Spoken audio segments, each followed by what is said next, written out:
অনেকে মাঝে মধ্যে এখনো বলেন যে আওয়ামী লীগে হচ্ছে এই দেশের জনগণ, আওয়ামী লীগকে রাজনীতি করতে দিতে হবে, আওয়ামী লীগের রাজনৈতিক অধিকার হরণ করা যাবে না। আরে ভাই, আজকেই তো প্রমাণ পেলেন যে আওয়ামী লীগের সন্ত্রাসী কার্যক্রম, আওয়ামী লীগের সন্ত্রাসী আচরণ তারা কিন্তু থেমে রাখেনি, বরঞ্চ তারা রাজনৈতিক প্রেক্ষাপট এবং বর্তমান পরিস্থিতির কারণে কিছুটা নিশ্চুপ আছে, কিন্তু তারা সময় সুযোগ বুঝে ছুবল মারে। আজ সেটি প্রমাণ মিলেছে গোপালগঞ্জে। গোপালগঞ্জে এনসিপি নেতৃবৃন্দের উপর যেভাবে আক্রমণ চালিয়েছে, বারবার প্রথমে তাদের মঞ্চ ভেঙেছে, তাদের সমাবেশস্থলকে পণ্ড করেছে, তারপর তাদের নেতাদের উপর আক্রমণ করেছে, তাদের গাড়ি বহরে আক্রমণ করেছে, তাদেরকে শারীরিকভাবে আক্রমণ করা হয়েছে বিভিন্ন জায়গায়।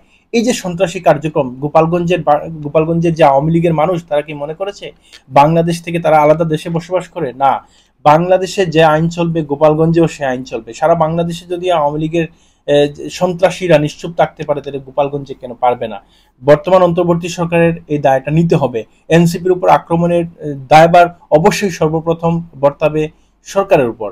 তারপর হচ্ছে বাংলাদেশের রাজনৈতিক দলসমূহের অনৈক্যের কারণে কিন্তু এমনটা ঘটতে পারে। কারণ হচ্ছে আমরা বেশ কিছুদিন থেকে দেখতে পাচ্ছি রাজনীতিতে কাদা ছুড়োছুড়ি শুরু হয়েছে, বিশেষ করে গণ অভ্যুত্থানে অংশগ্রহণকারী রাজনৈতিক দলসমূহের মধ্যে অনৈক্যের কারণে কিন্তু আজকে এই গোপালগঞ্জের সন্ত্রাসীরা সুযোগ পেয়েছেন, অথবা তাদের এই সন্ত্রাসী কার্যক্রম, তাদের এই যে হিংস্রতা কিংবা তাদের যে বর্বরতা, সেটি তারা দেখাতে পারতো না। এই অনৈক্যের কারণে হয়েছে, আর এই অনৈক্যের দায় কিন্তু সবার আছে। যেমনটা এনসিপির আছে, তেমনটা বিএনপির আছে, তেমনটা জামায়াতের আছে, বা অন্যান্য রাজনৈতিক দলসমূহের আছে। কেউ দায়ভার এড়িয়ে যেতে পারে না। দেখুন, একটি রাজনৈতিক পরিস্থিতি প্রেক্ষাপট পরিবর্তন হয়েছে, রাজনৈতিক পরিস্থিতির পরিবর্তন হয়েছে। এই পরিস্থিতির পর সবাই মনে করেছে যে ক্ষমতার জন্য প্রতিযোগিতা করতে হবে, কিন্তু ক্ষমতার আগে যে দেশকে স্থিতিশীল রাখতে হবে সেটা কেউ খেয়াল রাখেনি। বিশেষ করে সবচেয়ে বড় দল হচ্ছে বর্তমান সময় বিএনপি। তাদেরকে আরো দায়িত্বশীল হতে হবে।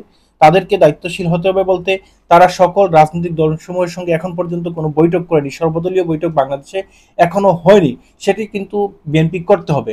এনসিপির নেতাদের কথাবার্তায় মনে হয় যেন তারাই এখন সবকিছু, তারা এমন তুচ্ছ তাচ্ছিল্য করে কথাবার্তা বলেন মাঝে মধ্যে, যা অনাকাঙ্ক্ষিত।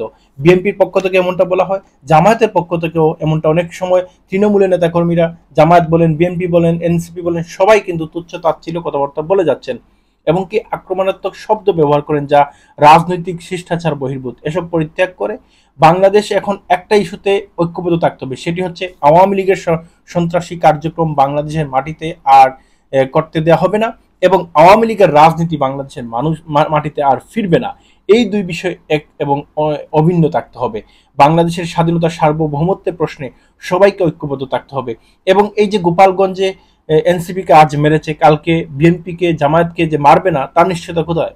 যখনই আপনারা ওখানে যাবেন, তখন আপনাদের শরীরেও আঘাত আসতে পারে, আপনাদেরও সমাবেশে, আপনাদের মিছিলে সন্ত্রাসী আক্রমণ হতে পারে।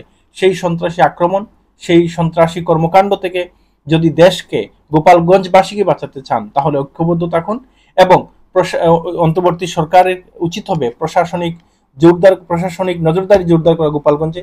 যে সকল চিহ্নিত সন্ত্রাসী এখন পর্যন্ত বাইরে আছে, তাদেরকে গ্রেফতার করা, এবং এই যে এনসিপির উপর আক্রমণ হলো, সেটার সুষ্ঠু তদন্ত করে যারা যারা জড়িত আছে সিসি ক্যামেরা চেক করে, অথবা এই যে ভিডিও ফুটেজগুলো টেলিভিশনে আছে, সবগুলা দেখে তাদেরকে দ্রুত গ্রেফতার করতে হবে।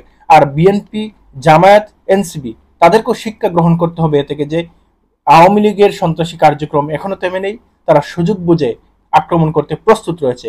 যার প্রস্তুতি, কিংবা তার বলা যায় যে তারা এখন একটি পরীক্ষামূলক একটা অবস্থান জানান দিয়েছে গোপালগঞ্জে। এখন আস্তে আস্তে তারা সর্বত্র এটি ছড়িয়ে দিতে পারে। সেজন্য সবাইকে ঐক্যবদ্ধ থাকতে হবে, এবং আওয়ামী লীগের বর্বর রাজনীতি বাংলাদেশের মাটিতে যেন আর ফিরে না আসে, সেজন্য সবাইকে সজাগ থাকতে হবে। আল্লাহ হাফেজ।